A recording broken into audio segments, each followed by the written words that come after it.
Hi friends, evening டைமில் kids சாப்பிடக்கூடிய ஒரு ஹெல்த்தியான ஸ்நாக்ஸ் ரெசிபி பார்க்கலாமா? அதுக்கு 3 சப்பாத்தி, கூடவே 10 பாதாம், 10 முந்திரி, 5லேருந்து 6 வால்நட், ஒரு கைப்பிடி அளவு வறுத்த வேர்க்கடலை, 1 டேபிள் ஸ்பூன் ஃப்ளாக்ஸ் சீட், ஒரு கைப்பிடி உலர்ந்த திராட்சை, 2 பெரிய பேரிச்சம்பழம், வாசனைக்கு 2 ஏலக்காய். இது கூட உங்களோட ஃபேவரட் நட்ஸ், சீட்ஸ் எது வேணாலும் ஆட் பண்ணிக்கலாம். இப்போது இந்த சப்பாத்தியை மிக்சர் ஜாரில் பிச்சு போட்டு ஒரு சுற்று விட்டுக்கலாம். இது மாதிரி இருக்கணும். அதுக்கப்புறமேட்டு நான் முதல்ல சொன்ன எல்லாத்தையும் ஆட் பண்ணி இன்னொரு சுற்று விட்டுக்கலாம். நீங்கள் அரைக்கக்குள்ளே இந்த மிக்சர் எப்படி இருக்கணும்னா கோர்ஸாக அது மாதிரி குறன்னு இருக்கணும்.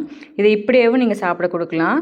அப்படி இல்லை அப்படின்னா இந்த மாதிரி உருட்டியும் உருண்டைகளாகவும் சாப்பிட கொடுக்கலாம். இந்த டைமில் வேணால் உங்களுக்கு ஒரு டேபிள் ஸ்பூன் நெய் ஆட் பண்ணுற மாதிரி இருந்தாலும் ஆட் பண்ணிக்கலாம். ஒரு 10 மினிட்ஸ் ரெடி ஆகக்கூடிய ஒரு ஹெல்தி ஸ்நாக்ஸ் ரெடி. இதை விளையாட போகிறதுக்கு முன்னாடி கொடுத்தீங்கன்னா நல்லா எனர்ஜியாக இருக்கும்.